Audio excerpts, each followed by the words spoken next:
Glória a Deus. Amém. Vamos orar, queridos. Deus de toda graça, Deus de amor, Deus de bondade.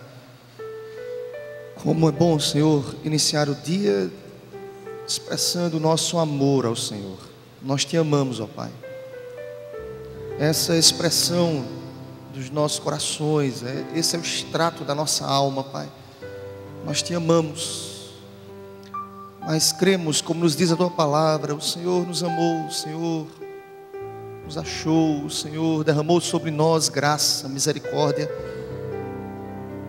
Como retribuição, como reflexo, nós também te amamos. Não temos outra coisa que não seja te louvar, te adorar, te bendizer. E as palavras nós procuramos, elas não conseguem expressar o que nós sentimos pelo Senhor, por tudo aquilo que o Senhor nos fez, quando nós estávamos desgarrados, distantes, afastados de Ti. Aprova o Senhor nos amar, nos perdoar, nos justificar, nos redimir com Teu sangue poderoso, transformador, Pai. Ó Deus, muito obrigado, Pai. Há no nosso coração um sentimento de gratidão, de louvor a Ti, de tributo ao Teu nome, Senhor Deus, a Tua glória, a Tua majestade. Ó Deus, queremos neste momento, Pai, invocar a Tua presença. Vem sobre nós, ó Deus.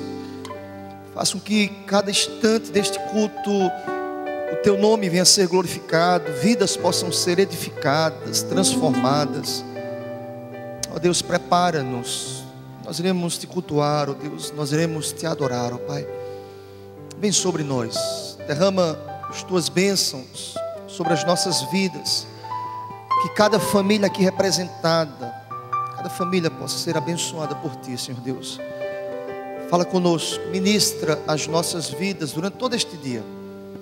Dia que dedicamos de forma exclusiva ao Senhor. Fala conosco, em nome de Jesus. Amém, Senhor. Glória a Deus. Meu irmão, quero te convidar a se colocar em pé. Abra a sua Bíblia no Salmo 111. Salmo 111.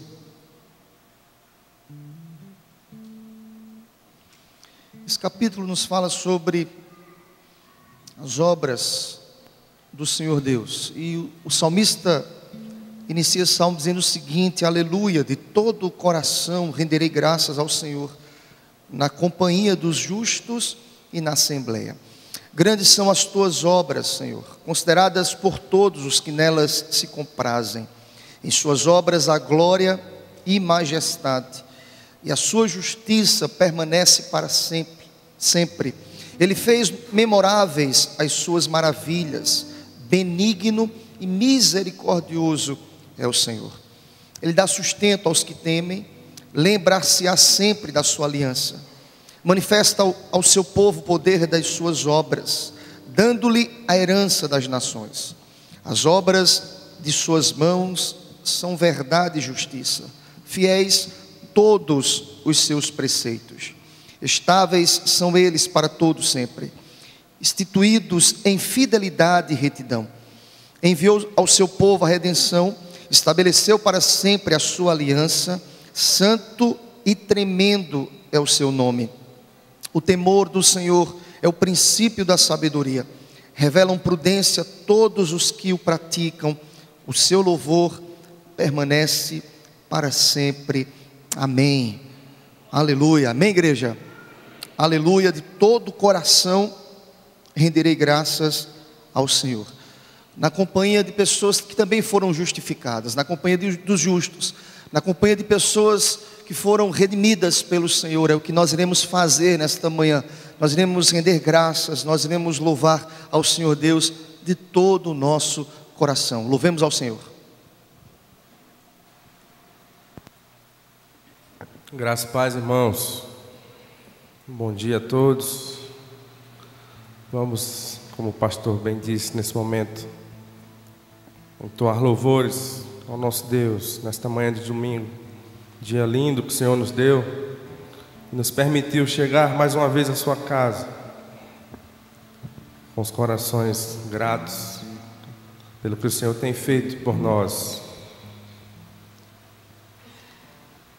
Vamos dizer, em espírito e em verdade, te adoramos.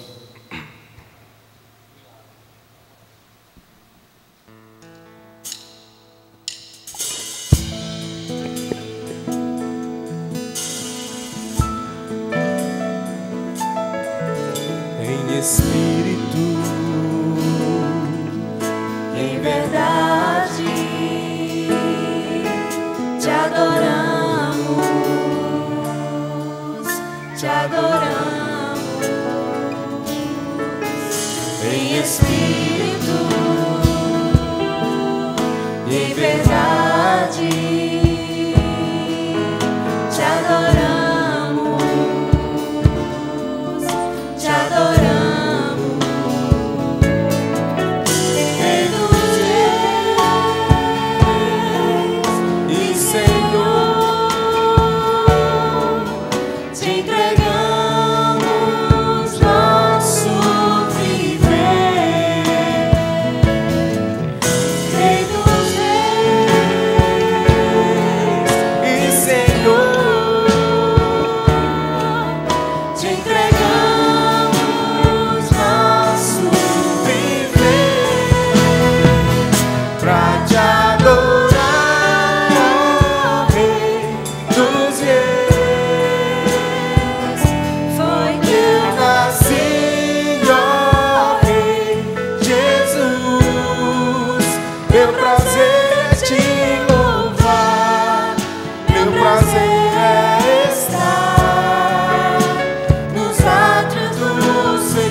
Gostaria de ouvir a igreja cantando um pouco mais alto. Vamos cantar em espírito. Em espírito.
Te adorar, ó Rei dos Reis, foi que eu nasci, ó Rei Jesus. Meu prazer é te louvar, meu prazer é estar nos atos do Senhor, meu prazer é na casa de Deus, onde flui o amor. Pra te adorar, pra te adorar, ó Rei dos Reis, foi que eu nasci, ó Rei Jesus.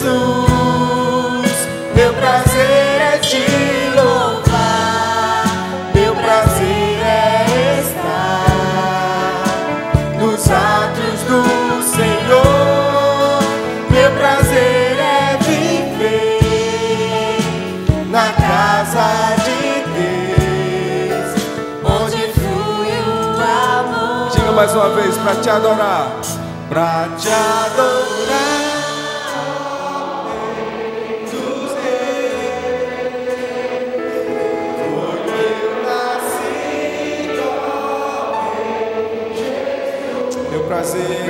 Meu prazer é te louvar, meu prazer é estar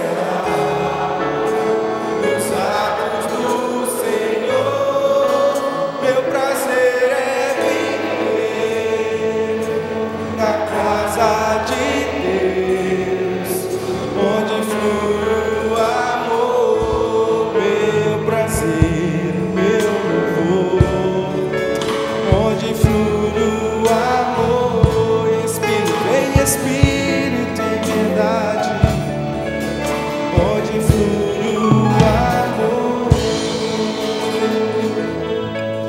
Aleluia. Aqui flui o amor, amém? Na casa do Senhor. Sinceramente. Sinceramente eu preciso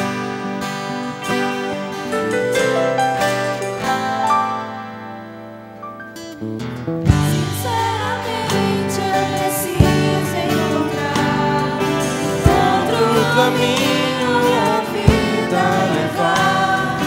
Sinto que existe um motivo melhor para viver.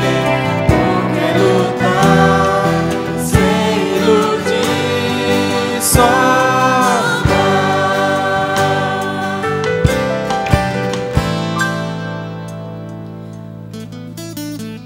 Só falar por aí sobre Deus, e que nas trevas a luz Ele traz e satisfaz suas vidas também. Buscam o bem, gozam a paz, tem um motivo pra crer. Vão correndo pra Deus, vão correndo pra Deus, esperando o caminho melhor, esperando o caminho melhor.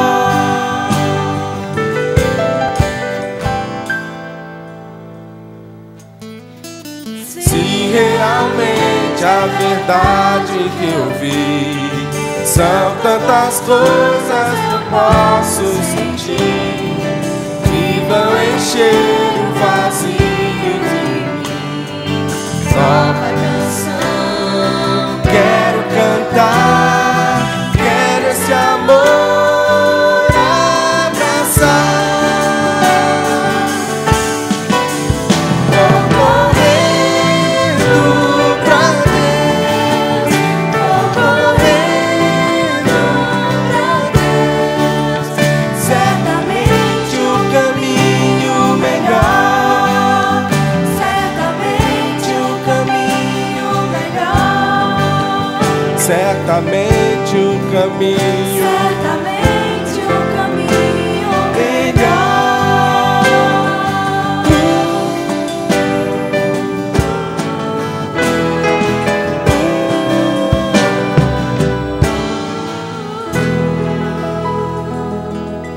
Aleluia. Eu gostaria de repetir esse louvor, toda a igreja. E agora eu queria que os irmãos louvassem com mais entusiasmo. Nós não temos outro caminho.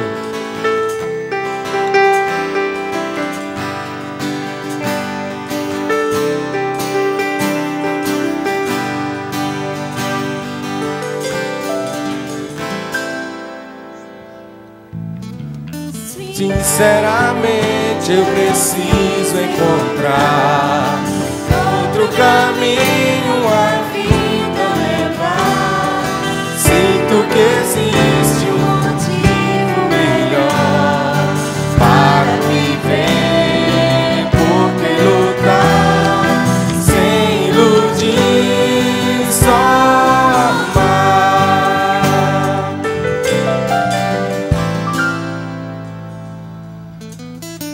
Ouço falar por aí sobre Deus e que nas trevas a luz Ele traz e satisfaz suas vidas também. Buscam o bem,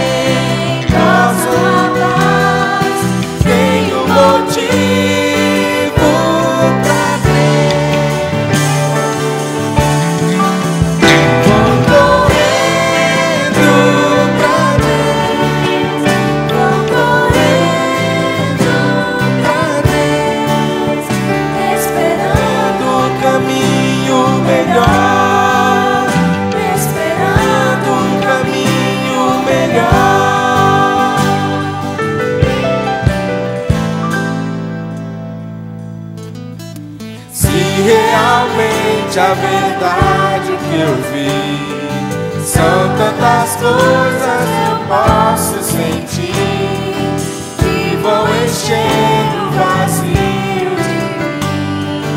Nova canção quero Cantar, quero esse amor abraçar.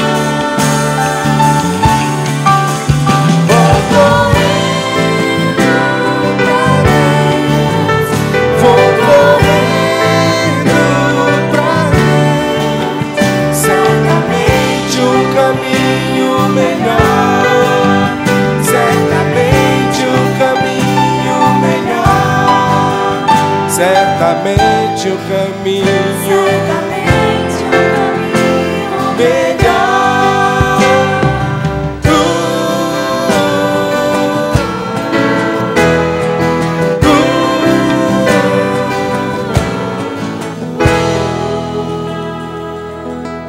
Não existe outro caminho melhor.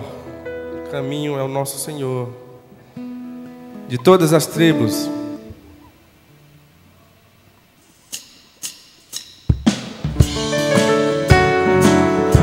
As palmas. Louve ao Senhor com alegria. De todas as tribos, povos e raças, muitos virão te louvar. As línguas e nações, tempo e no espaço, irão te adorar. Bendito seja sempre o Cordeiro, Filho de Deus, raiz de Davi. Bendito seja seu santo nome, Cristo Jesus, presente aqui.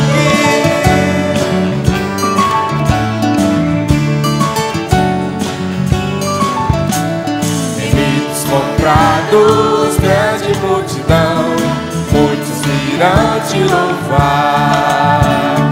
Povo escolhido, guerreiro e nação, no tempo e no espaço irão te adorar. Bendito seja sempre o Cordeiro, Filho de Deus, raiz de Davi. Bendito seja seu santo nome, Cristo Jesus, presente aqui.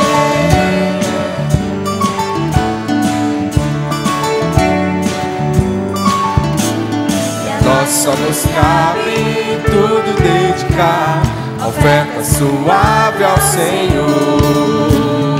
Dons e talentos queremos consagrar, a vida no teu altar pra te louvar. Sempre o Cordeiro, Filho de Deus, raiz de Davi. Bendito seja seu santo nome, Cristo Jesus, presente aqui. Vamos fazer mais uma vez. E a nós só nos cabe, e a nós só nos cabe tudo dedicar, a oferta suave ao Senhor. Dons e talentos queremos consagrar, a vida no teu altar pra te louvar. Bendito seja sempre o Cordeiro, Filho de Deus, raiz de Davi. Bendito seja seu santo nome, Cristo Jesus, presente aqui.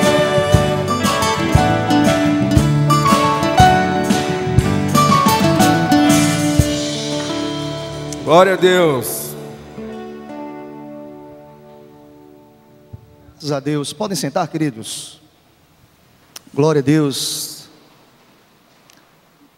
Iremos, dentro de instantes, louvar mais uma vez ao Senhor, com mais um louvor ao Senhor Deus. Mas antes eu queria fazer um momento de oração especial, meus irmãos. E graças a Deus que é o Senhor que tem, em todos os momentos, sustentado as nossas vidas. E nós começamos acredito que há 4, quase 5 meses atrás, uma turma nova aqui na nossa EBD, que foi uma turma de preparo para o casamento, turma de noivos. É bem verdade que a procura não tem sido muito grande. Eu não sei porquê, meus irmãos, eu tenho orado tanto. E a nossa última turma tinha uma presença assim muito marcante, 100% de presença, porque só tinha um casal de noivos. Então, ninguém faltava, graças a Deus. Quando um vinha, o outro vinha também, então era uma bênção, 100% de presença. E nós concluímos esse ciclo de preparo no domingo passado. Foi a data limite para concluirmos esse preparo para o casamento, por algumas razões que o Senhor Deus colocou no meu coração. A importância de preparar os jovens, os noivos para o casamento. Haja vista o que nós temos enfrentado nos nossos dias, em que casamento é uma coisa não muito valorizada aí fora. Casamento para alguns até, como diz Woody Allen, é a morte da esperança, disse. E a igreja não pode andar nessa perspectiva. A igreja tem um fundamento. Nós entendemos que casamento é projeto de Deus. Amém, meus irmãos? E nós iremos orar pelos nossos alunos que concluíram o curso de noivos na EBD. E daqui a pouco vou chamá-los aqui à frente para a gente orar por eles. E isso, Wesley e Juliana, nós vamos orar por eles daqui a pouco. Eu quero deixar um texto que nos diz a palavra lá em Eclesiastes capítulo 4, versículo de 9 a 12. Eclesiastes capítulo 4, versículos de 9 a 12. Esse texto nos diz o seguinte: melhor é serem 2 do que 1, porque tem melhor paga do seu trabalho. Porque se caírem, um levanta o companheiro. Ai, porém, do que estiver só, pois caindo, não haverá quem o levante. Também se 2 dormirem juntos, eles se aquentarão, mas um só, como se aquentará? Se alguém quiser prevalecer contra um, os 2 lhe resistirão. O cordão de 3 dobras não se rebenta com facilidade. Amém. Amém, queridos? Foi uma das coisas que nós mais ministramos, eu e Késia, lá no curso de noivos. Nossa turma grande, bonita, abençoada, Wesley e Ju, foi que a presença de Deus no casamento é o fundamento para a caminhada a 2. Eu louvo a Deus porque nesse contexto, sexta-feira, eu completei 16 anos de casamento. Glória a Deus por isso. Amém, igreja? 16 anos, graças a Deus. Estava conversando com o Kes, nós estávamos conversando, dizendo: olha, só faltam agora 9 anos para as bodas de prata. Que bênção, meu irmão. Deus é bom, Deus é maravilhoso, e graças a Deus por isso. E nós temos assim compartilhado um pouco, nós temos conversado com os noivos sobre isso, a importância de ter o Senhor presente no casamento. Essa terceira dobra, a presença inconfundível do Senhor, a presença que traz alento, traz misericórdia, traz perdão, traz renovo. E é possível comemorar anos de casamento quando o Senhor é o centro do casamento, quando Deus sustenta, quando Deus alinha a nossa caminhada, quando Deus ajusta os nossos passos, não conforme os nossos próprios passos, mas conforme o seu querer e a sua vontade. É possível caminhar, é possível. Há tantos casamentos aqui mais duradouros, 25, 30 anos de casamento. Eu tenho certeza que todos vocês podem testemunhar e dizer até: tivemos momentos difíceis, mas quando Deus é o centro, quando Deus é a base, quando Deus é o fundamento, há no nosso coração temor, há no nosso coração o perdão, há no nosso coração o renovo, há no nosso coração o amor é renovado todos os dias para a glória de Deus. Amém. Amém, queridos? Queria convidá-los a vir aqui à frente. Queria convidar a Késia para orar por eles. Venha, minha filha, por favor, na bênção.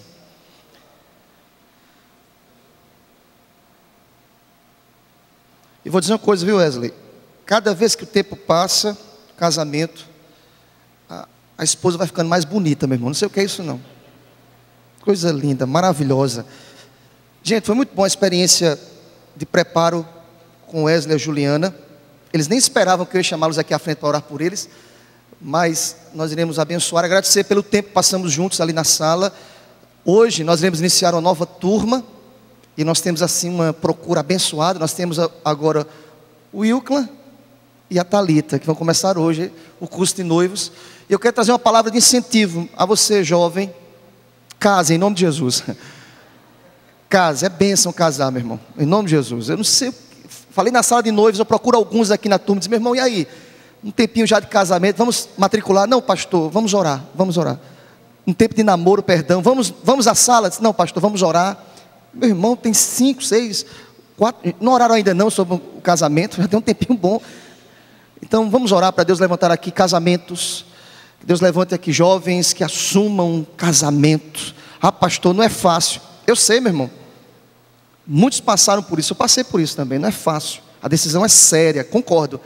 Mas quando você tem paz no coração, Deus está à frente, creia que as demais coisas Deus acrescenta, porque Ele é fiel. Eu sou testemunha viva com a minha esposa disso. Deus é fiel. Seja fiel com Deus, e Deus será fiel com você. Eu tenho uma história de vida que posso olhar para trás e afirmar, em todos os momentos Deus foi fiel com a gente. Em todos os momentos, em todos. Bem verdade que no início foi luta, né, minha filha? Só a gente sabe, luta, o ajuste e o sonho de casar com tudo pronto, tinha nada pronto, mas duas pessoas que estavam dispostas a honrar a Deus acima de todas as coisas, e Deus confirma as obras das nossas mãos, e louvado seja Deus por isso. Então nós iremos orar pelo Wesley, pela Juliana, que Deus abençoe a vida deles, o casamento deles, o futuro deles, que Deus possa ser essa terceira dobra, em nome de Jesus, amém, queridos? Oremos ao Senhor.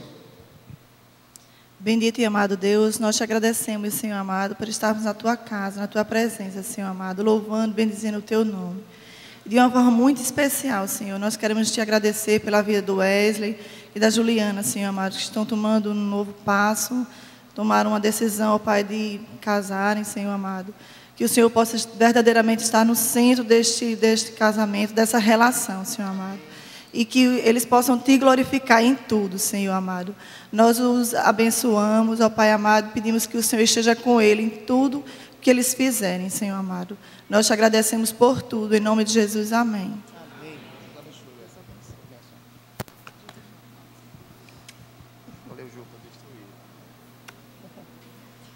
Bênção, glória a Deus.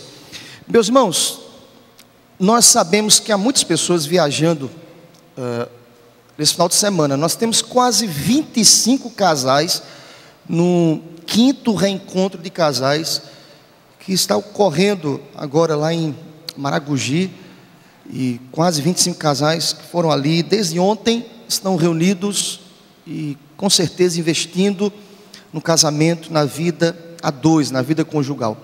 Há outros também que estão viajando, mas graças a Deus que nós estamos aqui. Graças a Deus, nós não viajamos, estamos aqui na casa do Senhor, graças a Deus, glória a Deus por isso. Que Deus abençoe aqueles que estão viajando, que Deus possa trazer cada um em paz, em nome do Senhor, que eles voltem, quem sabe amanhã ou na terça-feira, debaixo da graça do Deus Todo-Poderoso, em nome de Jesus. Então, hoje nós teremos um momento de EBD diferente, nós teremos mais um momento de louvor, em seguida estaremos orando, e estaremos impetrando a bênção. As crianças estarão indo para o departamento infantil. Sabemos que o número hoje é reduzido, os pais estão viajando, mas as crianças estarão indo para o departamento infantil, os adolescentes para a sala dos adolescentes, os jovens para a sala dos jovens. Eu estarei indo com Kézia, com o Wilco e Thalita para a sala aqui de noivos, e o Eurico vai estar aqui com os adultos, trazendo a ministração geral. Estaremos saindo mais cedo hoje, A ideia é começar 15 para as 10, 15 para as 11. Acredito que 1 hora é um tempo hábil, até 1 hora de estudo aqui com os adultos, com os adolescentes, com as crianças. Então, cada professor, você pode se organizar no seu tempo. Teremos assim um horário diferente hoje, tá certo? Então 15 para as 11, você pode liberar a sua turma. Estaremos assim voltando para os nossos lares e à noite retornaremos às 18 horas em nome de Jesus. Amém, meu irmão? Graças a Deus. Quero te convidar a ficar em pé, meu irmão. Vamos louvar ao Senhor Deus com mais um cântico.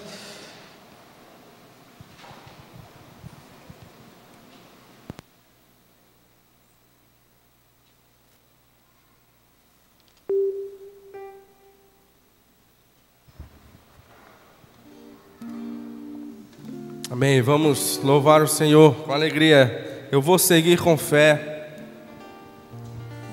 O meu Deus é maior que os meus problemas.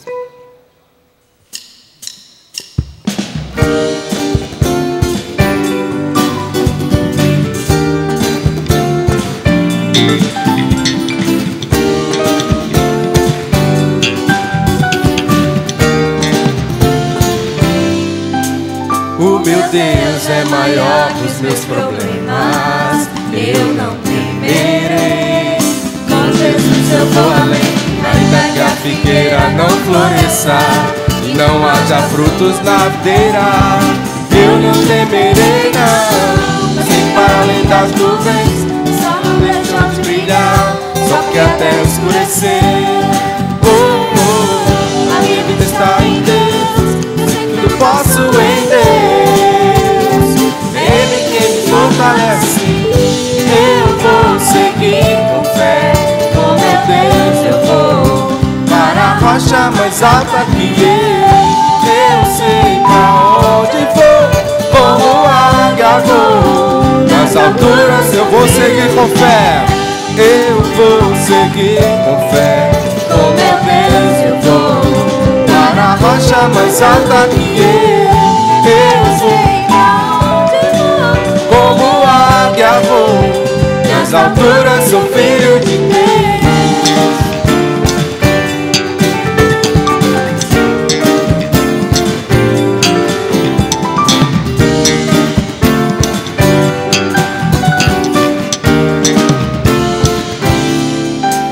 O meu Deus sabe tudo que eu preciso pra sentir a paz dentro do meu coração. Ainda que a lua adormeça e não haja o brilho das estrelas, eu não temerei não. Sei que para além das nuvens o sol não deixou de brilhar, só porque a terra escureceu. A minha vida está em Deus, eu sei que tudo posso em Deus. Ele que me fortalece, eu vou seguir com fé. Com meu Deus eu vou para a rocha mais alta que eu sei pra onde vou, como águia vou. Eu vou seguir com fé, eu vou seguir com fé. Com meu Deus eu vou para a rocha mais alta que eu sei pra onde vou, como águia vou. E as palmas.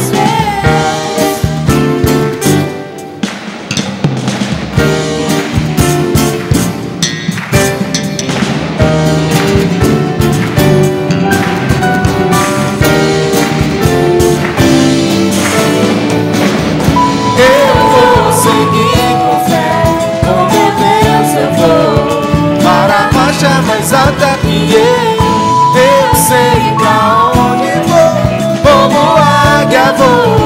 Nas alturas sou filho de Deus, eu vou seguir com fé.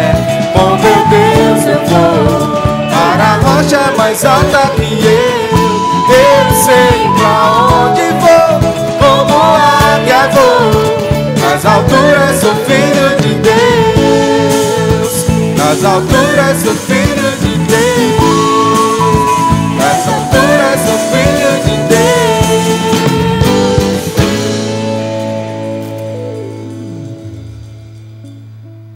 Ó Deus, nós louvamos o Teu nome. Por esta manhã, mais uma vez, eu Te agradeço, Pai. Nós te louvamos porque a fé é a certeza das coisas que não se veem. A firme convicção de fatos que ainda não aconteceram, Senhor. Viver com o Senhor Deus é viver por fé. Nós te louvamos, ó Deus, porque tem sido assim a nossa experiência, a nossa caminhada cristã. Nossa caminhada tem sido uma caminhada de fé, Senhor Deus. Diz a Tua palavra que bem-aventurados aqueles que não Te viram e creram. Nós te louvamos, ó Deus, porque nós sentimos o Senhor nos guiando, nos orientando, nos abençoando em todos os aspectos das nossas vidas, Pai.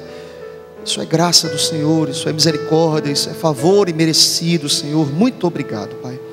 Ó Deus, que não seja diferente neste momento em que estaremos mais uma vez estudando a Tua palavra, Pai. Usa cada professor como instrumento em Tuas mãos, ó Pai. Fala às crianças, ministra aos adolescentes e jovens. Fala, Senhor Deus, lá na nossa sala também, de preparo para o casamento. Fala, usa também o Teu servo Eurico aqui na ministração para os adultos. Enfim, Senhor Deus, que cada aluno saia daqui nesta manhã abençoado, ministrado pelo Senhor, e que o Teu nome venha ser mais uma vez glorificado, ó Pai. Esta é a nossa oração e oramos no nome do Senhor Jesus. Amém, Senhor. Que a graça e a paz do Senhor e Salvador Jesus Cristo, que o amor de Deus, o nosso eterno bondoso Pai, que a comunhão e as consolações do Divino Espírito Santo recaiam sobre todos nós, desde agora e para sempre. Aleluia, amém. Glória a Deus. Deus vos abençoe. A você, meu irmão, se você quiser se aproximar mais aqui da frente, fique à vontade. Queria convidar o Eurico para estar aqui ministrando para os adultos. Crianças, adolescentes e jovens se dirijam às suas salas.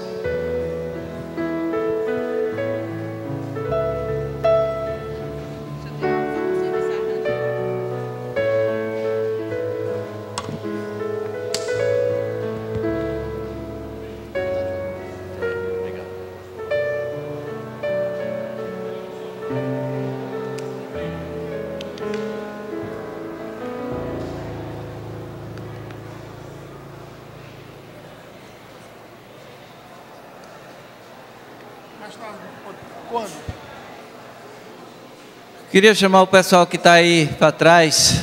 Como todo mundo se levanta para ir para as suas salas, as salas hoje são aqui mais próximas, para vocês terem a oportunidade de conversar, de falar, de perguntar e não ficar aí lá atrás. Quem ficar lá atrás certamente não vai nem participar dessa classe. Não é pregação, tá certo? É escola dominical, portanto todo mundo pode falar, comentar, tá certo? Então vamos, hoje é só uma classe maior, né? Mais grande.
Esperar um pouquinho aqui para o pessoal se aquietar, para a gente poder dar início à nossa sala.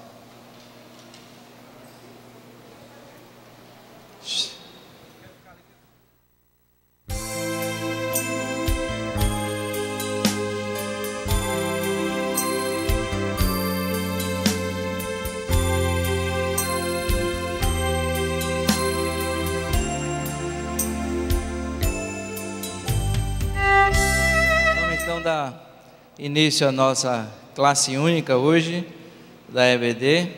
Todas as salas de adultos, né, estão trabalhando o tema do livro de Atos, né, baseado no livro do John Stott.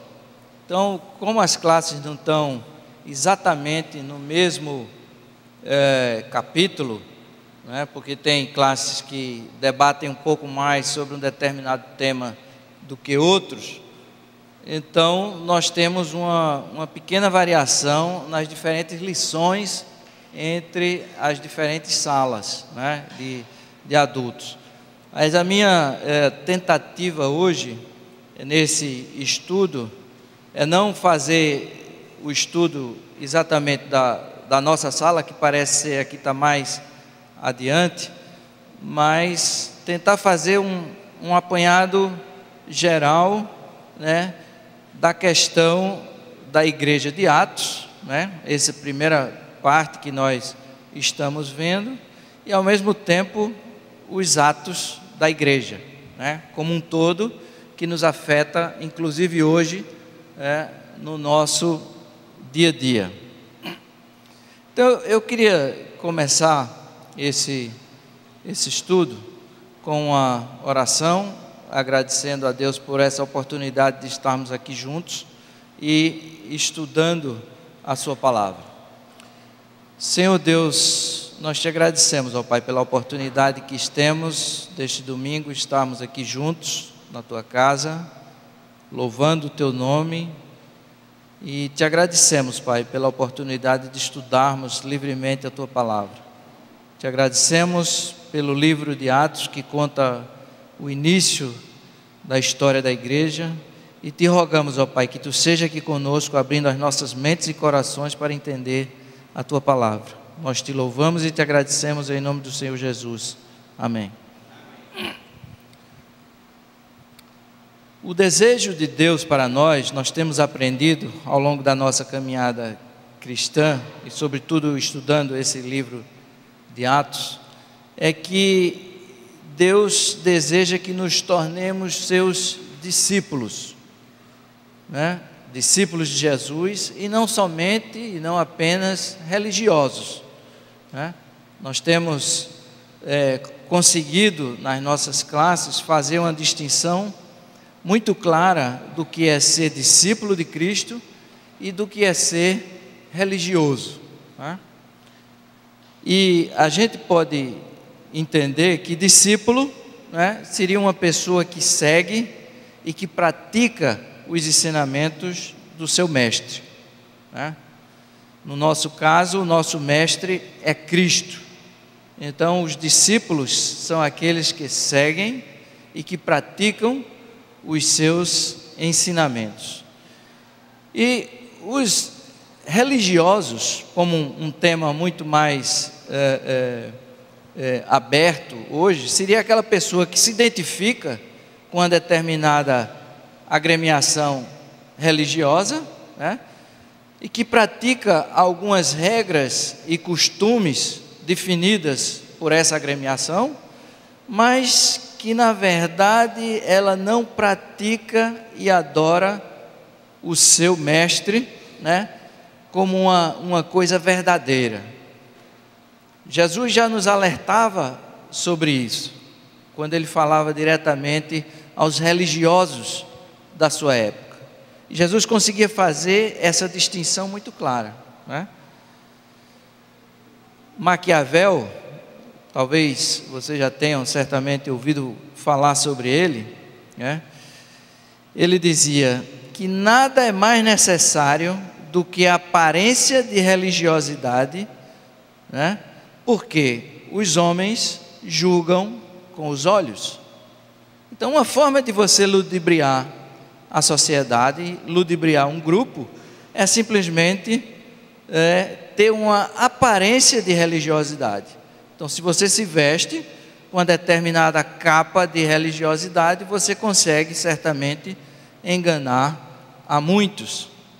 Veja que isso não é uma coisa nova, né? Isso é uma coisa muito antiga.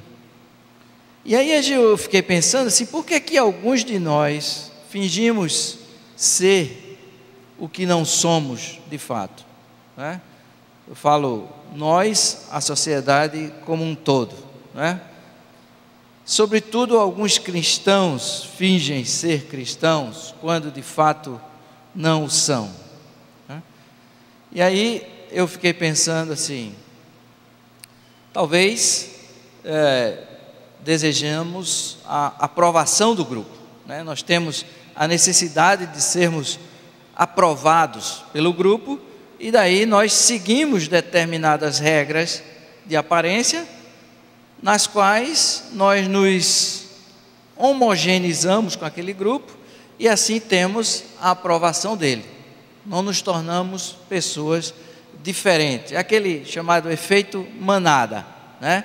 Então, se um determinado grupo vai por esse caminho, eu também vou, mesmo que as minhas convicções não sejam exatamente a do grupo, mas de uma vez que eu estou no meio daquela manada, eu estou sendo certamente aceito por elas, porque estou praticando exatamente as mesmas regras previstas, né? Podemos fingir ser o que não somos para sermos aceitos, ou podemos fingir que não somos o que não somos para termos mais poder, né?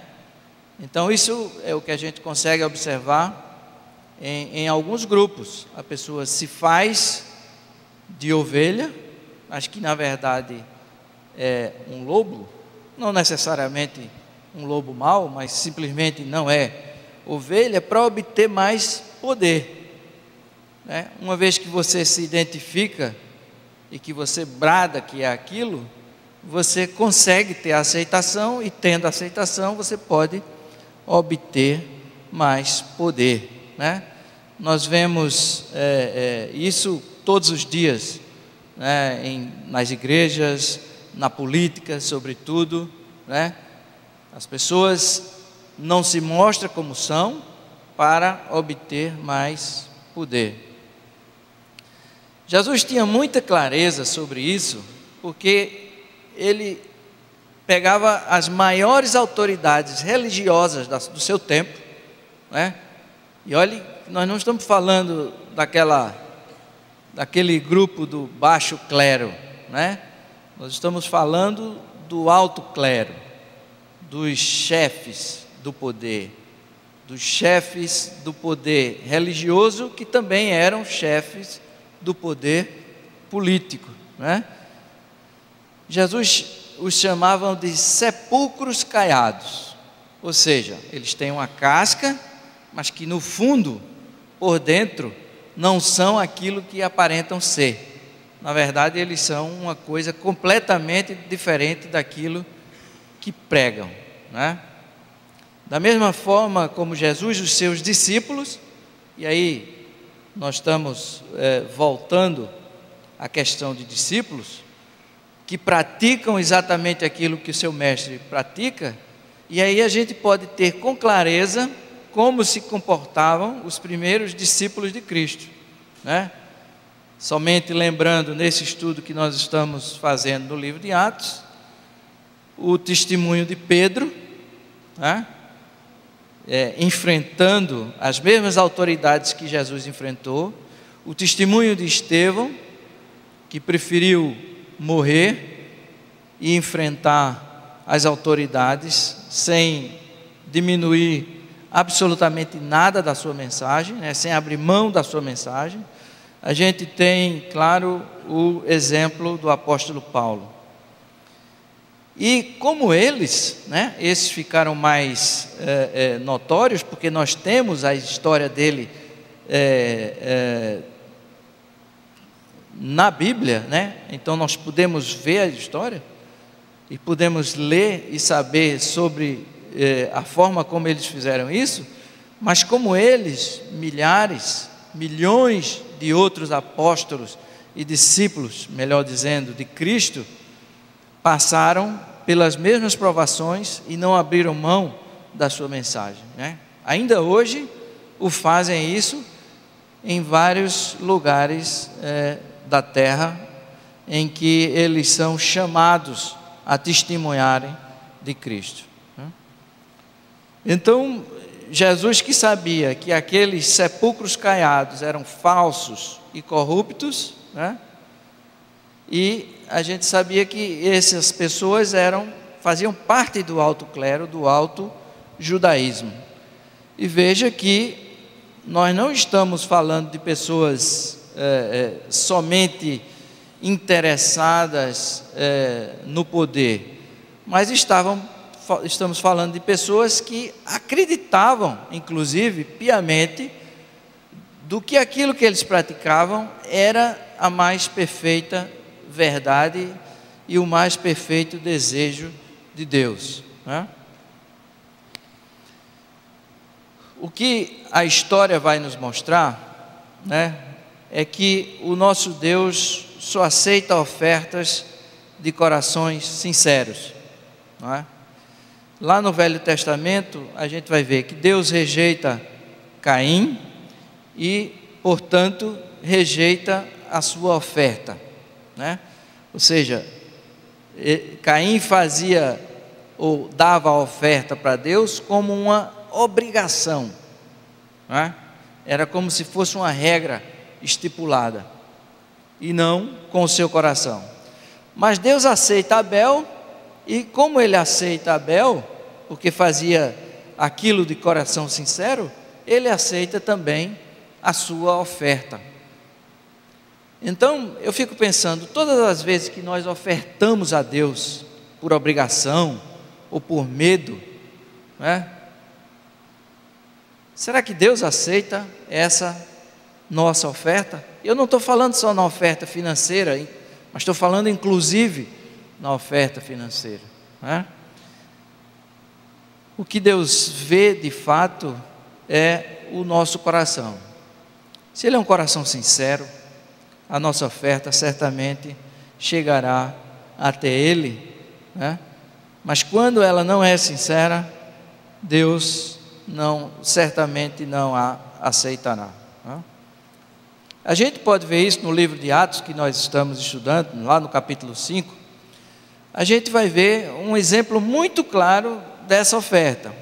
A gente tem o exemplo de Barnabé e de outros cristãos que ofertaram parte dos seus bens, ou até todos os seus bens, né, para uma igreja que estava ali nascendo naquele momento, né?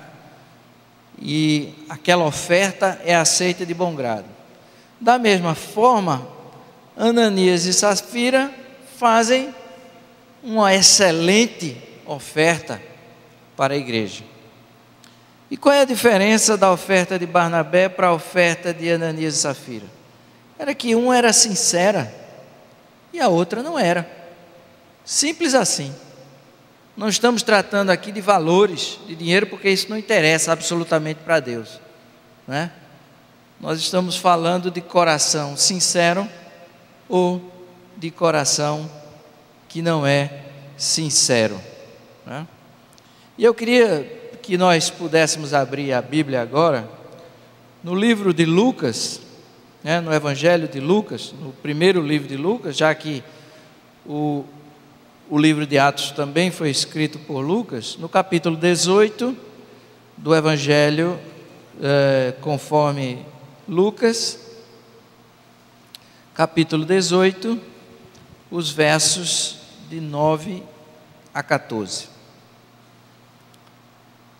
Lucas 18, os versos de 9 a 14, que trata-se da parábola do fariseu e do publicano. Eu vou pedir ao Jailson que faça essa leitura. Propôs também esta parábola a alguns que confiavam em si mesmos, por se considerarem justos e desprezavam os outros. 2 homens subiram ao templo com o propósito de orar, um fariseu e outro publicano. O fariseu, posto em pé, orava de si para si mesmo, desta forma: ó Deus, graças te dou, porque não sou como os demais homens, roubadores, injustos e adúlteros, nem ainda como este publicano. Jejuo 2 vezes por semana e dou o dízimo de tudo quanto ganho. O publicano, estando em pé, longe, não ousava nem ainda levantar os olhos ao céu, mas batia no peito, dizendo: ó Deus, sê propício a mim, pecador. Digo-vos que este desceu justificado para a sua casa, e não aquele, porque todo o que se exalta será humilhado, mas o que se humilha será exaltado. Obrigado. Bom, temos uma parábola que Jesus conta, né, para ensinar aos seus discípulos sobre o que de fato era importante para Deus, né? E ele trata aí da história do fariseu e do publicano. E ele diz lá no verso 11 que o fariseu orava de si para si mesmo. Veja só, a oração do fariseu era de si para si mesmo. Ele orava para si mesmo, não estava orando para Deus, né? Ele queria ser visto, porque ele diz: graças te dou, porque não sou como os demais homens. E veja que ele não era mesmo, né? Ele não era mesmo, né? Ele não estava mentindo aqui.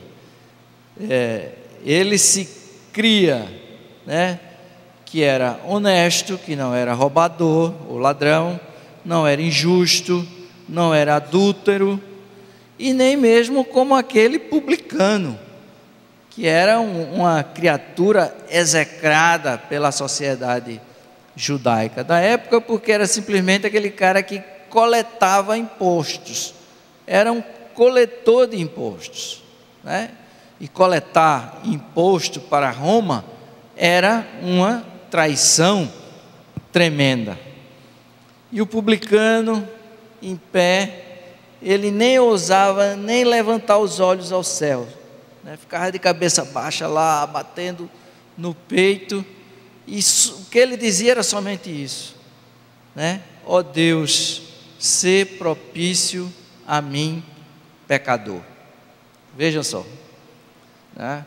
Essa história nos mostra que essa oração curta, veja só, oração bem curta, extremamente simples e precisa, continha todos os elementos necessários para ser ouvida por Deus.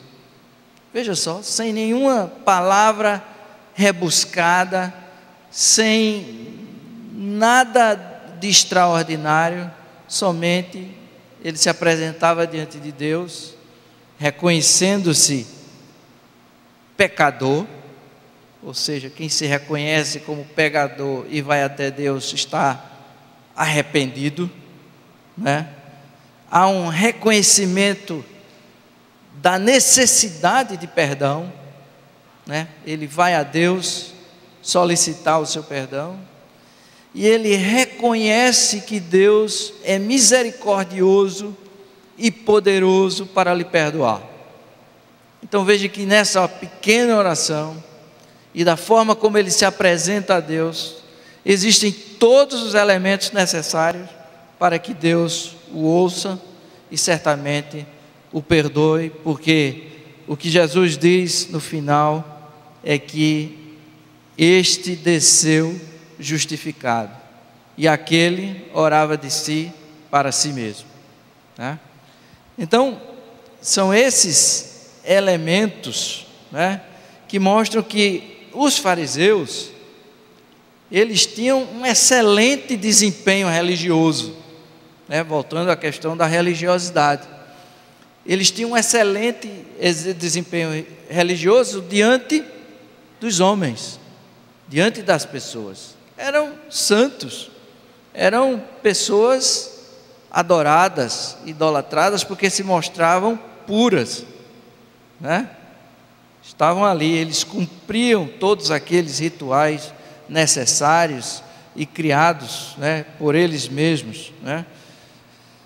Mas eles eram reprovados diante de Deus, aprovados diante dos homens e reprovados diante de Deus. Os profetas anteriores, né, e Estevão no livro de Atos tratam muito bem sobre isso, que os israelitas haviam rejeitado os profetas que traziam a mensagem de Deus para eles. Os profetas como Isaías, como Amós, como Malaquias, eles diziam que Deus não tolerava de forma alguma sacrifícios, músicas, né? Todos aqueles salameleques que eles faziam, todos aqueles rituais, né? E toda sorte de atividades, quando o coração está distante dele. Isso de nada serve para Deus. A questão não é o sacrifício em si, né? Que até nisso eles enganavam, né? A questão não está na música em si, a questão não está diante de toda a sorte de atividades e de regras que eles criavam. Nada disso tinha importância, e tudo isso tinha importância dependendo do estado do coração de cada um. Isso era a única coisa que interessava para Deus, né? Mais nada, mais nada. E Jesus disse claramente isso a Nicodemos, um dos principais dos fariseus, né? O que foi que ele disse para Nicodemos? Quem lembra aí? Nasça de novo. E que tipo de adoradores Deus requer para si? Qual é o tipo de adoradores que Jesus dizia que Deus queria? Aqueles que o adorem em espírito e em verdade. Só isso que importa. Esses são os adoradores que Deus quer para que sejam seus adoradores, né? Aqueles que o adoram em espírito e em verdade, né? Então, a igreja de Atos estava se confrontando com a situação que os israelitas já haviam se confrontado antes e que hoje nós nos confrontamos nesse exato momento aqui, né? Ao invés de estar em busca do que é certo, muitos estão em busca do que dá certo, né? Tanto ontem como hoje, e certamente amanhã, né? A busca maior vai ser pelo que dá certo e não pelo que é certo, né? E aí se criam atividades, se criam formas, se criam estratégias para fazer a igreja crescer em número, a igreja arrecadar mais dinheiro, né? De alguma forma atingir mais públicos, né? Comprar uma rádio, comprar uma rede de televisão, né? Porque isso dá certo, né? E não porque isso seja certo, né? Então esse dilema que nós enfrentamos hoje como igreja era o mesmo dilema que a igreja de Atos e toda a igreja, vamos dizer, do Senhor vivia antes mesmo de se tornar igreja, quando ainda estava aprendendo a ser um povo. E se a gente descer na história, a gente vai ver que o homem, ele é um ser religioso, né? Desde os tempos mais longínquos que a gente pode imaginar na história do homem, a gente vai ver que o homem vem construindo altares desde quando ele se entende por gente. A gente vai ver que há povos que não têm leis, há povos que não têm governos, há povos sem economia, há povos sem escola, espalhados pelo mundo todo, como tribos, como povo mesmo, mas nunca você vai encontrar um povo sem religião. Sempre o elemento sagrado vai estar presente em qualquer canto que haja um grupamento humano. O ser humano tem sede do eterno. Isso faz parte do seu mais profundo ser. Ele tem uma sede enorme do eterno, né? Porque nós cremos e sabemos que Deus colocou a eternidade no coração do homem, né? Deus colocou esse desejo e ele não pode se livrar desse desejo. Santo Agostinho de Hipona, um dos grandes pensadores e filósofos da igreja, ele passou muitos anos, né, a maior parte da sua vida afastado de Deus. A sua mãe passou a vida orando por ele, mas ele já muito maduro consegue entender a mensagem de Cristo. Ele que tinha essa louca necessidade do sagrado, ficava procurando num canto, procurava em outro, né? Até que ele encontra a Cristo e ele consegue escrever um dos versos que eu acho mais bonito da história da igreja, quando ele diz: Senhor, criaste-nos para ti e o nosso coração não tem paz enquanto não descansa em ti, né? Ele compreendeu que o coração de todo ser humano não terá paz jamais enquanto não descansar no Senhor, que colocou no coração do homem o desejo de eternidade. É interessante que vários estudos da Universidade do Missouri, nos Estados Unidos, que foram feitos, e já vários outros estudos, né, mostram que a espiritualidade, ela sempre melhora as condições de saúde mental e saúde física das pessoas, né? A espiritualidade como uma forma geral, não necessariamente o cristianismo, né? A pessoa que se enturma, vamos dizer assim, ou que entra numa determinada grupo religioso, ela desenvolve um sentimento de pertencimento, né? Aquele grupo é um todo que é maior, né? Mas não necessariamente esse grupo tem que ser cristão. Eles estudaram budistas e cristãos e viram que esse sentimento e essa melhora se dava nos dois grupos sem distinção. Tanto um budista quanto um cristão, religiosos, né? Eles desenvolviam essas mesmas melhoras, vamos dizer assim, porque sentiam-se agregados, unidos a um determinado grupo e apresentavam-se mais saudáveis, né?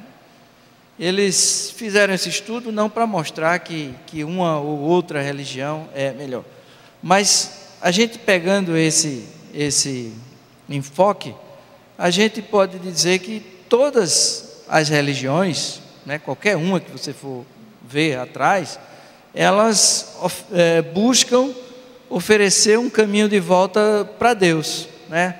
É uma tentativa de reconciliação com Deus, ou seja, todas as religiões, de uma forma geral, e não é à toa que todas têm tantos adeptos, né?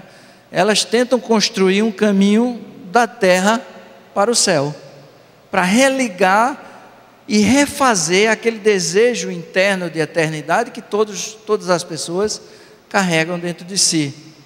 Isso fica ilustrado muito claro quando nós estudamos o Antigo Testamento e vemos a louca ideia dos homens construírem a Torre de Babel, né?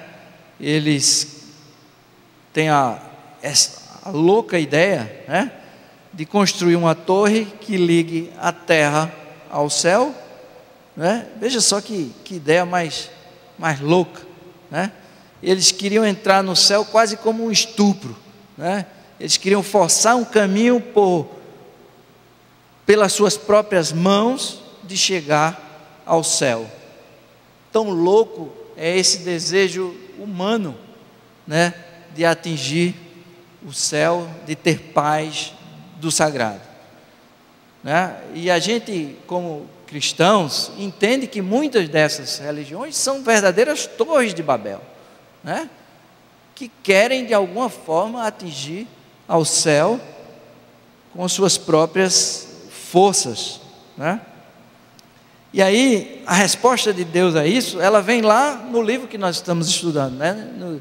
Nos Atos dos Apóstolos, quando Deus mostra que, ao contrário de construirmos uma torre para chegar no céu, Deus provê um túnel onde liga o céu à terra, e que por esse túnel desce o Espírito Santo, né? E é somente quando Deus decide, né? E somente quando Ele constrói, e somente com o caminho que Ele propõe, é que é possível haver uma ligação da terra com o céu. Aquela confusão de línguas que estava declarada na Torre de Babel foi desfeita no Pentecostes, quando aqueles homens loucos tentaram construir a Torre de Babel. Deus confundiu as línguas, que só era uma até então, e as pessoas não se entendiam mais.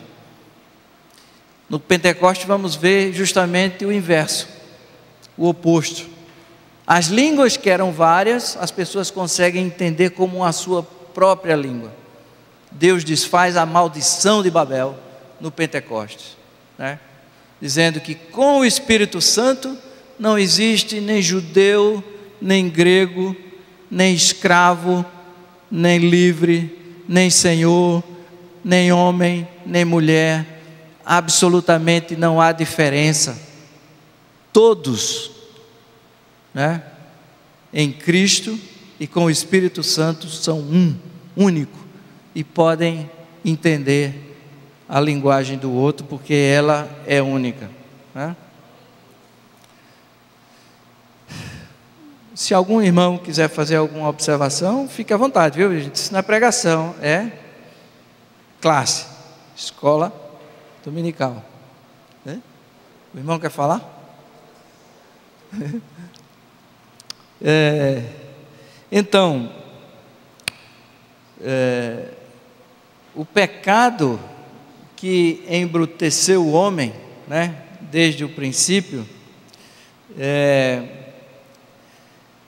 vem junto com o diabo, que cega o nosso entendimento, cega o entendimento das pessoas, e na maioria das vezes, é o que a gente pode ver, as religiões afastam os homens de Deus e não as trazem para perto de Deus, né? Então, o que a gente pode sentir é que, com tantas religiões na terra, o mundo vai ficando cada vez pior, né? E o homem de coração enganoso, confuso, contraditório, corrupto, é o mesmo ontem e o mesmo hoje. É o mesmo do tempo da igreja de Atos, e é o mesmo nos dias de hoje, e é o mesmo no início de tudo, né? Essa é a criatura com que nós estamos lidando, né? Quando a gente vê lá no livro de Atos, há uma experiência exitosa, né? Quando a gente vê lá no capítulo 3, que a igreja vivia em comunidade, vivia em comum, tinha todos os seus bens em comum, quando tudo parecia ser maravilhoso, né? Seja, cheio de Barnabés, a igreja era um conjunto de Barnabés, aparece também o conjunto de Ananias e Safira, né? sempre houve os Ananias e as Safiras. O material humano, ontem e hoje, ele é o mesmo. Existem Barnabés que fazem as coisas para Deus com seu coração, mas existe Ananias e Safira que querem fazer um H, né? Querem doar, mas querem na verdade aparecer, né? Querem na verdade fazer como fez aquele fariseu lá na história do publicano, né? Exatamente do mesmo jeito. Esse é o mesmo material humano, né? Os cristãos foram perseguidos, sempre foram perseguidos desde o início da igreja. Eles iam pregar em diferentes lugares, com diferentes crenças, com diferentes confissões de fé, né? Quando houve a perseguição em Jerusalém, que os cristãos foram espalhados, e o livro de Atos nos mostra muito claramente disso. Eles sofreram perseguição, sofreram ataques, sofreram apedrejamentos, né? E quando eles chegavam num determinado lugar curando, as pessoas queriam até endeusá-los.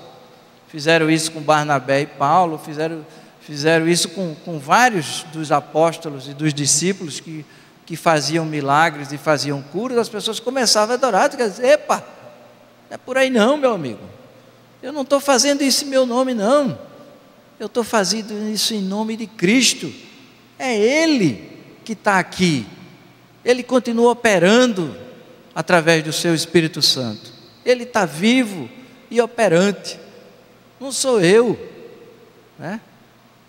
E os caras ficavam vendo aquilo e disseram, eu preciso ter aquele poder, eu preciso ficar famoso, né? Com o poder daquele, quanto é que eu vou ganhar? Né? E eles queriam fazer aquilo, mas os seus verdadeiros discípulos diziam, não, epa, nem olhe para mim, que eu não tenho nada disso, né? É o poder de Cristo através do Espírito Santo na minha vida que me faz com que eu te diga, levanta-te e anda, né? Abre os olhos e deixa de ser cego. É dessa forma.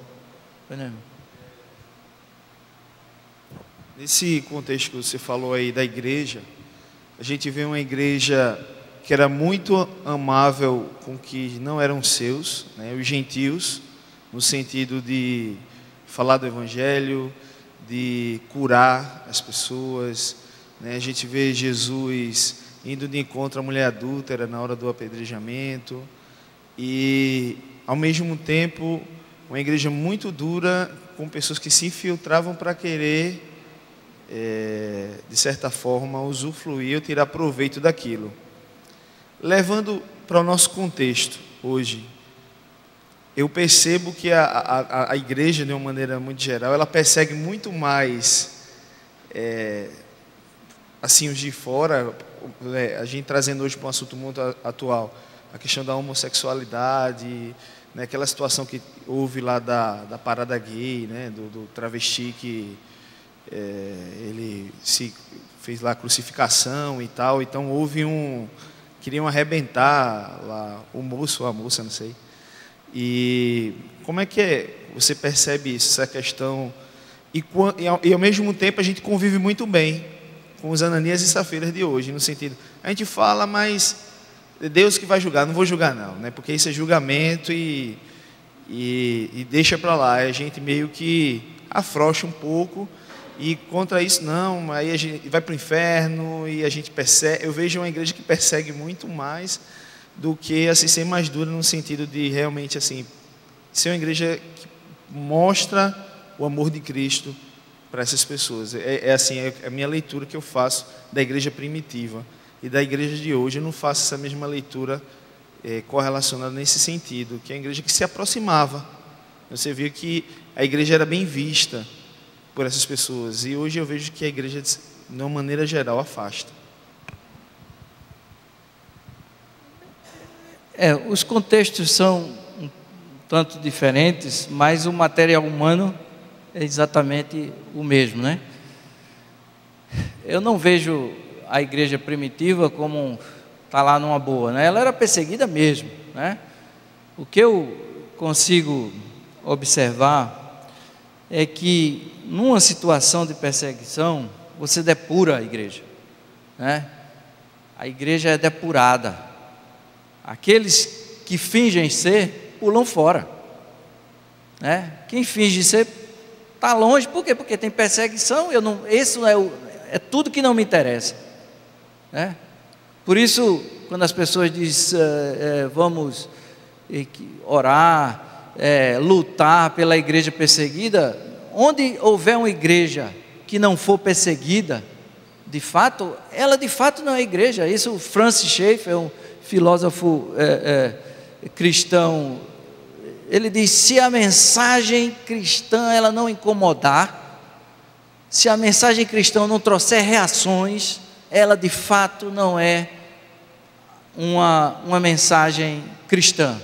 Não se está pregando o evangelho, porque o evangelho ou ele incomoda ou ele não é evangelho. Jesus Cristo incomodava, né? E incomodava a igreja, né? Incomodava todos aqueles que achavam e que juravam que estava fazendo certo, né? Ele incomodava muito mais aqueles da igreja do que de fora da igreja. É claro isso, basta ler os evangelhos, né? O evangelho, a boa nova, é Cristo. Nós temos relatos de Cristo, que são os 4 relatos do evangelho, mas o evangelho é Cristo. Essa é que é a boa nova, né? Essa é a boa nova que veio de Deus do céu para todo mundo em todos os tempos. Essa que é a verdade. Então, eu vejo assim, quando você tem uma situação em que é preciso preservar o fundamental, o básico, todas as outras coisas periféricas, elas deixam de ter importância, né? Então, se fulano é isso ou é aquilo, se prega a Cristo, o fundamental, né?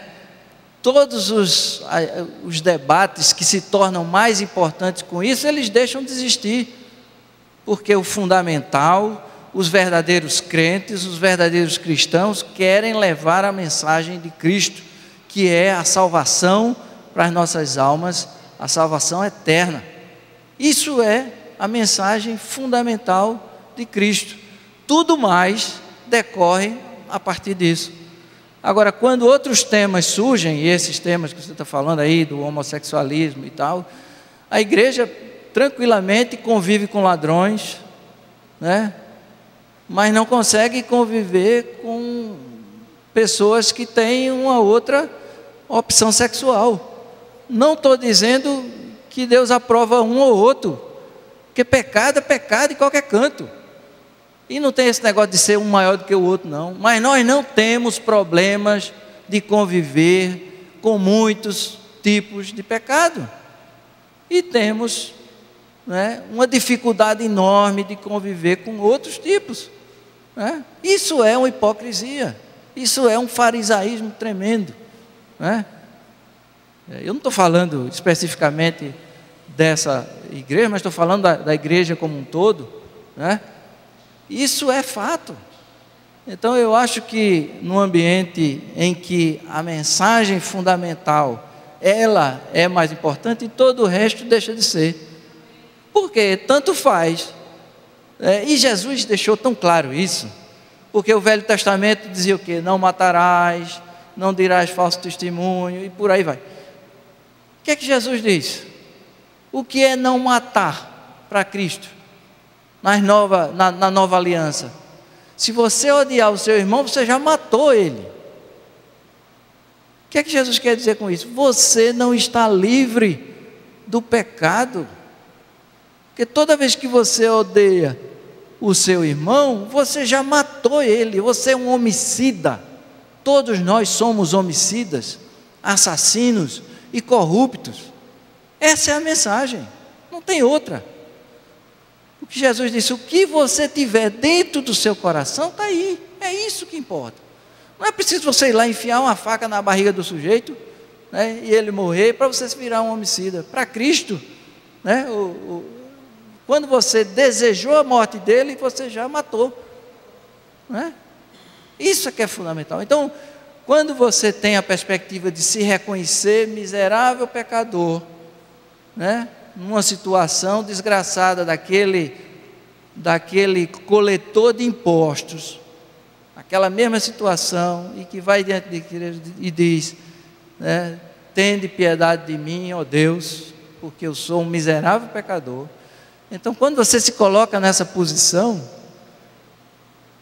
as outras coisas são irrelevantes, absolutamente irrelevantes, né? Porque nós dependemos de Cristo para qualquer coisa, né? Esse é o fato, né? Então a verdade é que os verdadeiros cristãos, eles sempre vão estar em conflito, porque o mundo corre para um lado, né, e Cristo corre para outro, são opostos. Então, como viver numa situação como essa, sempre em conflito? E Jesus estava lá, né? E a igreja no seu início, lá em Atos, por um lado, os judeus não aceitavam Jesus como Messias, veja só, o imprensado. Por outro lado, os gentios, eles tinham inúmeros deuses gregos e romanos. Era nesse contexto que os discípulos de Cristo, né, saíram para fundar uma igreja, para espalhar a boa nova, para falar de Cristo, que esse é o verdadeiro evangelho, né? E aí atrás dele iam aqueles que procuravam por sinais, que procuravam por milagres, que procuravam pelo bem-estar, né? Quando você tem um negócio desse, tinha essa turma, né? Assim foi com Jesus, aquela multidão que ia atrás de Jesus, porque ele fazia aqueles milagres. Da mesma forma foi com os apóstolos, e da mesma forma ainda é hoje. Da mesma maneira, ainda as pessoas que estão nas igrejas, nas agremiações religiosas, porque querem o bem-estar, porque querem a prosperidade, mas não estão atrás de salvação, porque nem mesmo se reconhecem miseráveis para necessitar da salvação que todos precisamos, né? Lá no Evangelho de 2 João, no capítulo 8, verso 32, Jesus diz assim: e conhecereis a verdade, e a verdade vos libertará. Somente a verdade pode libertar. E Jesus diz: eu sou a verdade, eu sou o caminho de libertação, eu sou o caminho que traz a vida verdadeira, né? Então, esse evangelho que não aponta diretamente e exclusivamente para o Cristo, ele de fato não incomoda, e aí, né, ele não é um verdadeiro evangelho.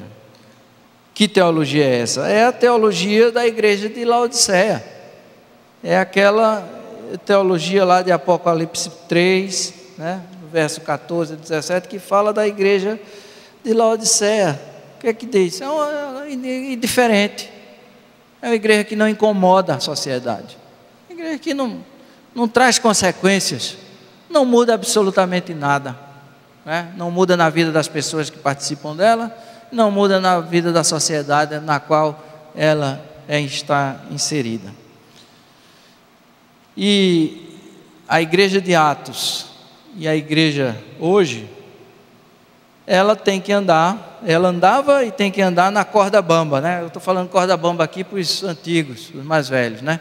Que hoje é a slackline, né? Slackline. Então, temos que andar na corda bamba, né? E não podemos nos desviar nem para a direita, nem para a esquerda.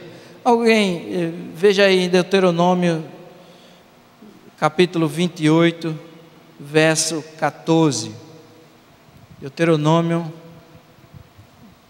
capítulo 28, verso 14. Quem quer ler aqui?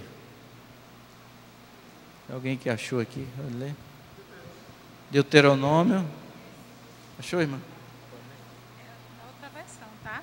Pode ser? Não, pode ler. Não te desviando de nenhuma das palavras que hoje te ordeno, nem para a direita, nem para a esquerda, nem seguindo outros deuses para cultuá-los. A recomendação, e essa mesma recomendação não está só aí não, gente. Está em Deuteronômio 5,32, em Josué 1,7, em Provérbios 4,27, em 2 Reis 23,6, a mesma coisa, né? Não se desviar, não vos desvieis, ou não vos desviareis para a direita, nem para a esquerda, de qualquer dos mandamentos que hoje te ordeno, a fim de seguires outros deuses.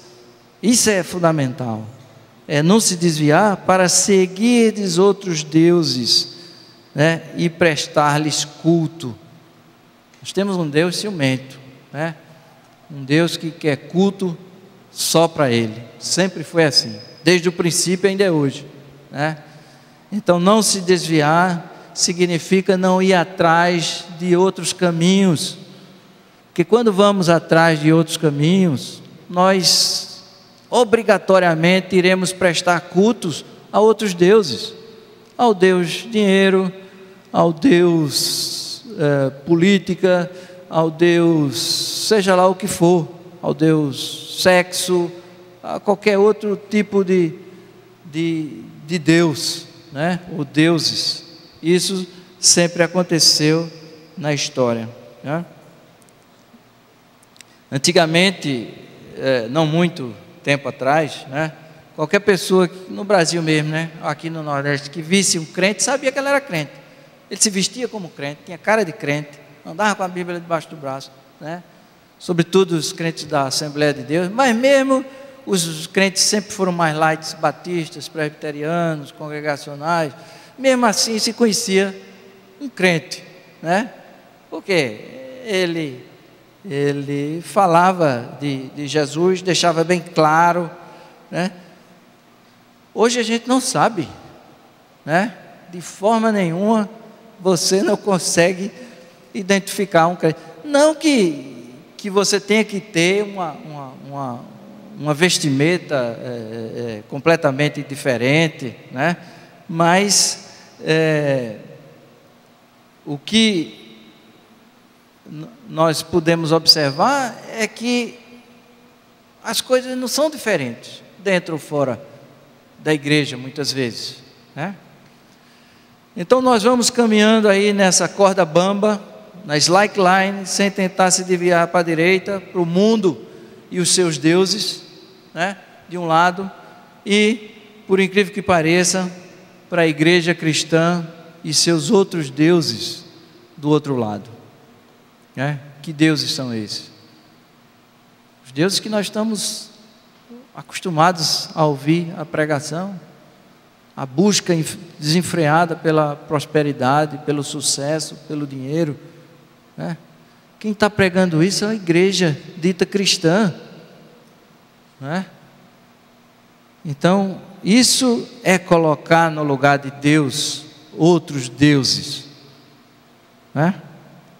Os deuses do mundo são muito claros para nós, mas existe agora a oferta do outro lado, e que a gente imaginava que fosse o nosso próprio lado, da oferta de outros deuses, que estão seduzindo milhares, milhões, né?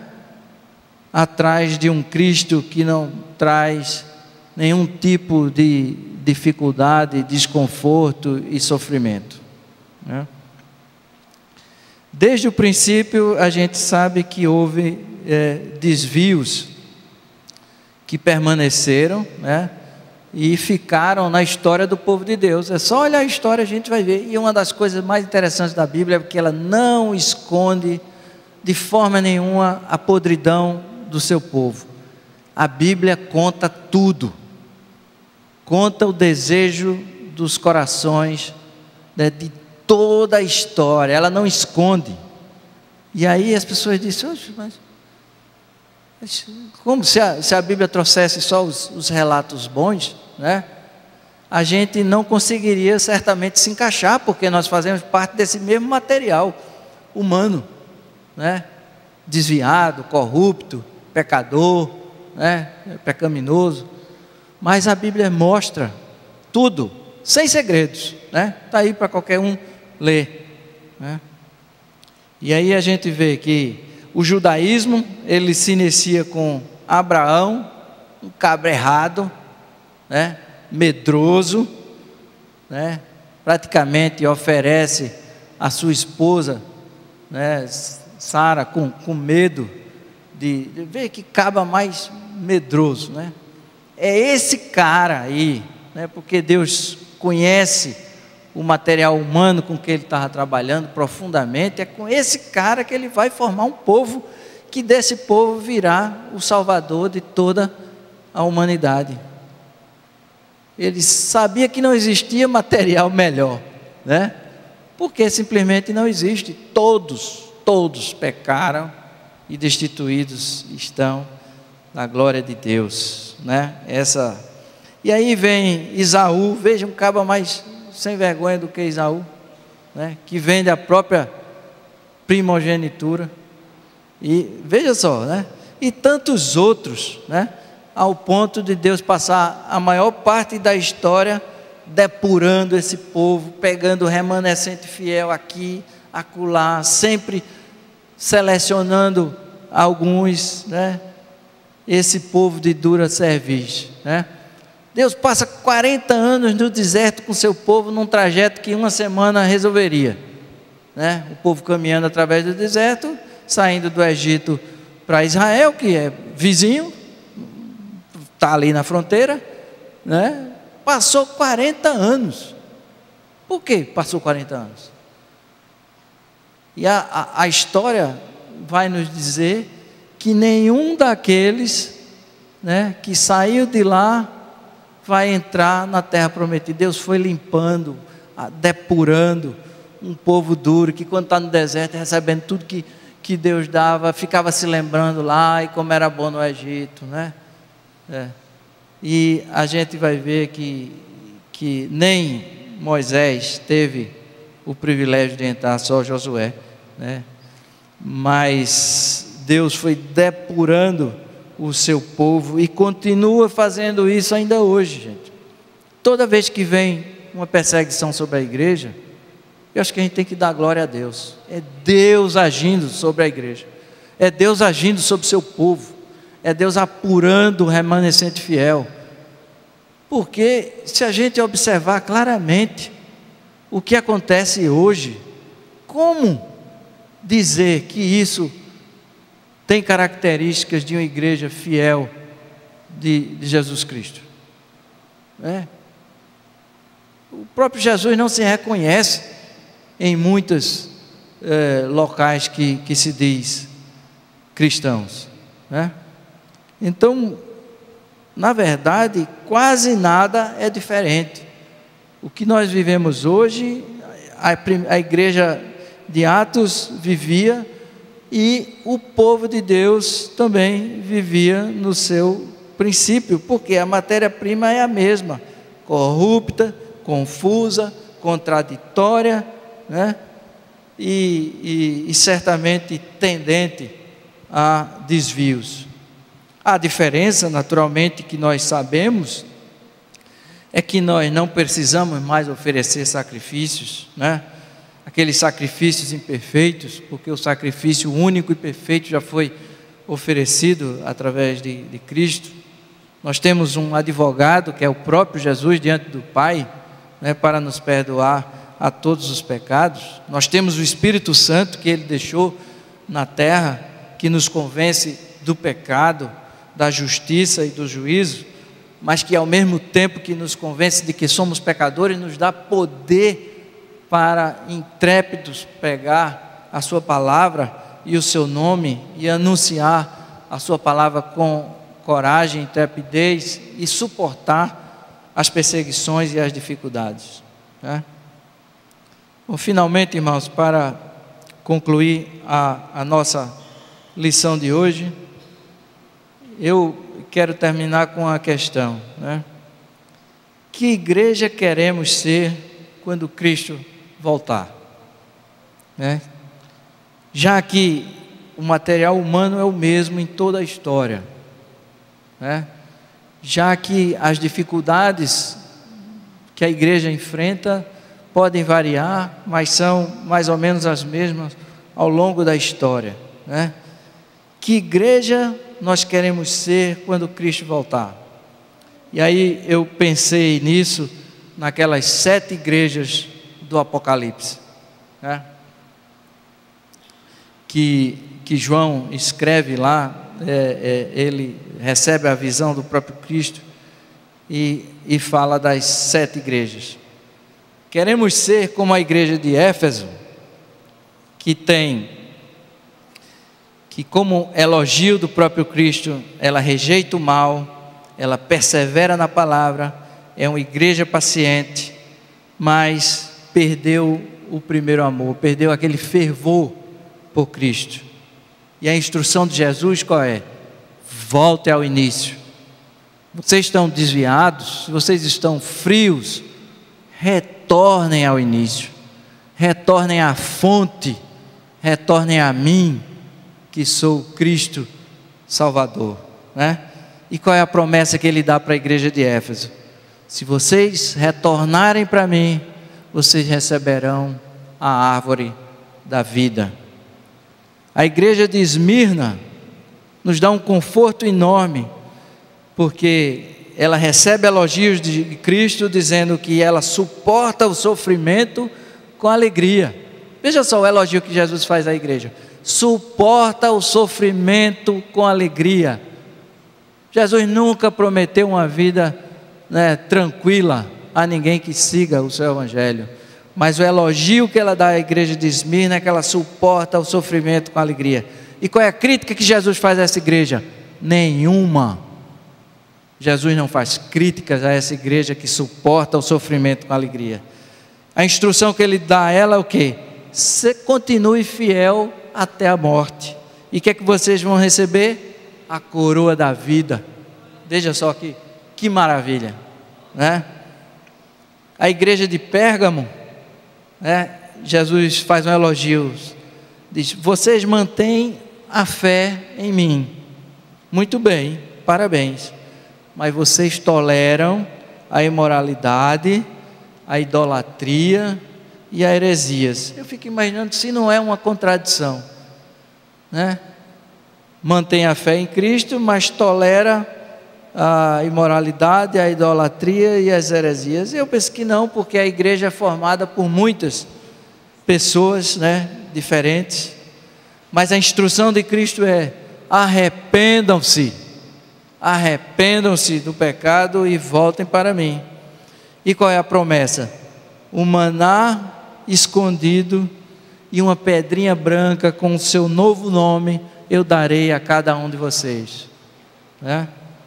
A igreja de Tiatira, ela recebe o elogio do amor, do serviço. Veja, era uma igreja atuante, igreja de serviço, igreja de fé, igreja de paciência, cada vez maior, né? A igreja que cada vez trabalhava mais, mas tolerava um culto idólatra, não necessariamente de outros deuses, né? Zeus, Mercúrio, etc. Não, outros deuses, o dinheiro, a prosperidade, outras coisas, né?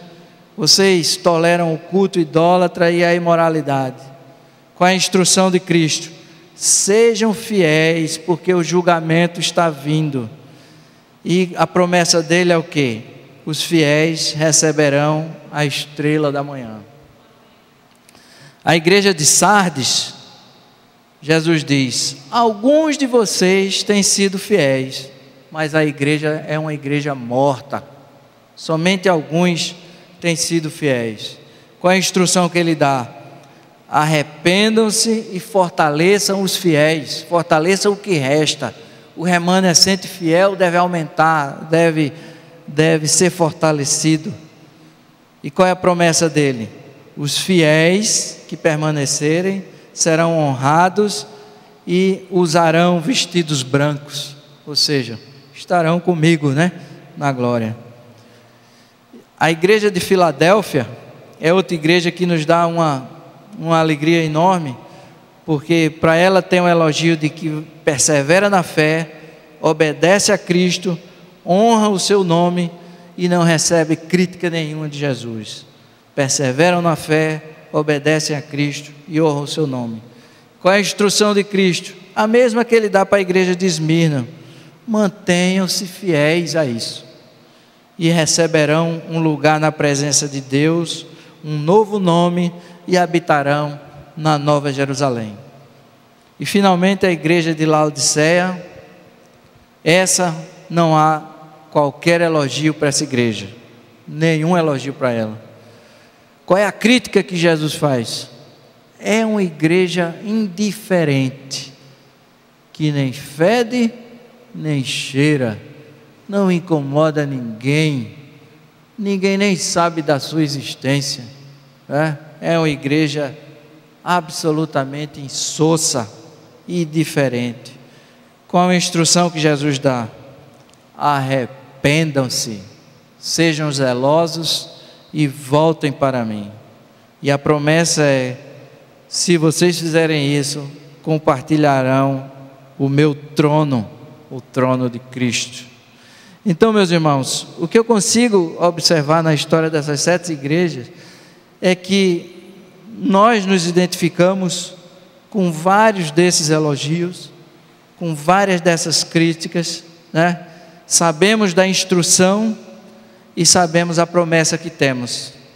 E particularmente a igreja de Esmirna e Filadélfia nos mostra que certamente existem igrejas fiéis, e que sobre elas a gente pode mirar, e sobre elas a gente pode entender que de fato existem igrejas fiéis, sobretudo aquelas que suportam o sofrimento com alegria.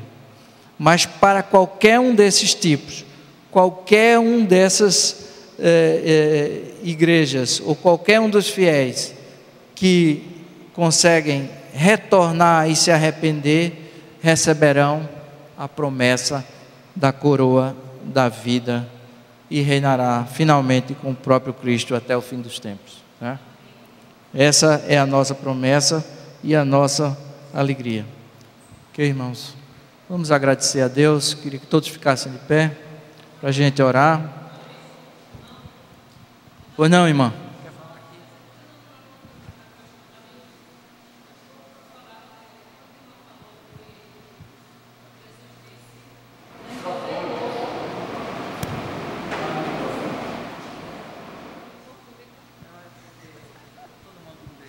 A paz do Senhor Jesus a toda a igreja do Senhor. Quando o professor, nosso irmão Eurico, falou que Jesus disse que quando a gente odeia o irmão, a gente já está o quê? Matando. Não precisa de uma arma, não precisa ninguém ferir na pele, mas no coração, quando você odeia, você já está matando. Aqui Jesus Cristo, em Mateus 24, ele nos deu uma advertência. Ele disse: e por se multiplicar a iniquidade, o amor se esfriará de quase todos. Aquele, porém, que perseverar até o fim, esse será salvo. E será pregado este evangelho do reino por todo o mundo, para testemunho a todas as nações. Então virá o fim. Então, nós como igreja, qual é o mandamento que Cristo nos deu? De pregar o evangelho. De pregar o evangelho a toda criatura, de orar por todos que estão à frente do governo. Então, hoje nós estamos passando por uma dificuldade muito grande, Nós estamos vendo hoje, não é uma crise de dinheiro, uma crise moral, e nós como igreja estamos fazendo o quê? Muitas vezes usando os meios de comunicação para colocarmos maldição sobre os nossos governantes, atingirmos com palavras os nossos governantes. Nossa presidenta está lá, Dilma, ao invés de estarmos orando por ela, orando por todos que chegaram lá, o que é que está acontecendo? Usando meios de comunicação para estar, infelizmente, esculhambando, maldizendo, onde, como Igreja de Cristo, que somos sal e luz, precisamos estar orando. É isso que o Espírito Santo de Deus está nos incomodando. Estamos matando eles com a palavra de maldição, ao invés de ficarmos na brecha, como Jesus mandou, intercedendo e usando os meios para abençoar, até palavras de Cristo, palavra da salvação, que Ele é a verdade e a vida, para que eles, o véu da mente deles que estão sendo colocados, porque o diabo está por trás de tudo isso, ele veio para matar, roubar e destruir, e usa o poder para oprimir. E todos que chegarem lá vão fazer até pior, porque o poder cega, oprime, porque por trás está o inimigo. Então, nós como igreja, a advertência que Jesus nos deixa é interceder, orar. Se o povo que chama pelo meu nome orar e me buscar e se arrepender dos seus maus caminhos, o Senhor ouvirá dos céus e sarará a nossa terra. E o Senhor diz que ao invés de estarmos criticando os governos, precisamos estar orando, intercedendo, amando, para que o véu da mente deles sejam retirados, para que eles venham exercer a justiça com a sabedoria de Deus, para que venha abençoar a nação. Bem-aventurada nação cujo Deus é o Senhor. E nós somos sal e luz para abençoar. As portas do inferno não prevalecem contra a igreja de Cristo. Então, isso é uma advertência que o Espírito Santo de Deus colocou no meu coração para falar à igreja através do Espírito Santo de Deus. Eu creio que Ele que fala, Ele que convence, mas a igreja está esfriando, o amor está esfriando, porque a iniquidade vai crescer de tal forma que o amor vai esfriar no coração de quase todos.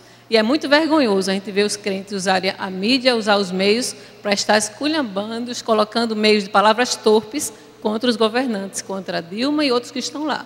Nosso presidente chegou lá porque Deus permitiu, então nós precisamos orar e interceder. Quem vai fazer o julgamento, a justiça é o Senhor, não somos nós. A nossa missão é, como Jesus disse aqui, que será pregado o Evangelho por todo mundo, então virá o fim. Então, que Deus possa encher, em nome de Jesus, em nossos corações de amor, para estarmos intercedendo, orando, e não estarmos brigando um com o outro, ao invés de estarmos brigando contra Satanás, pregando o Evangelho. Em nome de Jesus. Amém.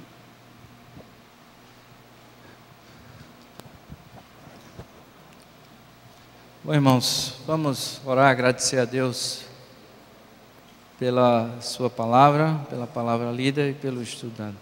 Senhor, nós te agradecemos, ó Pai, por este dia, por este domingo, onde estamos reunidos, Senhor, em tua casa, ouvindo a tua palavra, aprendendo de ti, Senhor, e queremos te agradecer, Senhor, porque tu tens falado através do teu Espírito aos nossos corações, que o Senhor possa ser o único, Senhor, o único parâmetro com o qual nós possamos dirigir as nossas vidas, ó Deus, para que a gente não se curve, para que a gente não se volte para a direita ou para a esquerda, nem sejamos, Senhor, iludidos pelos outros deuses que o mundo nos oferece.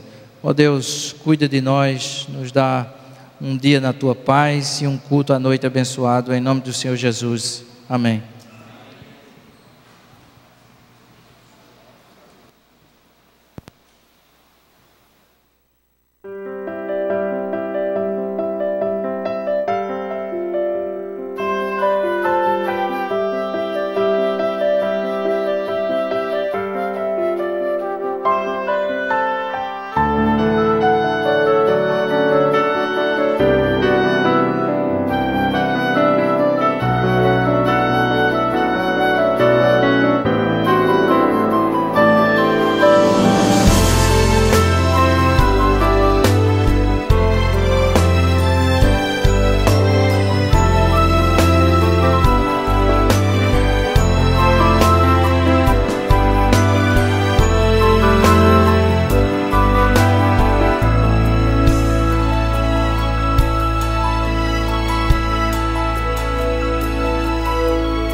IP Farol TV.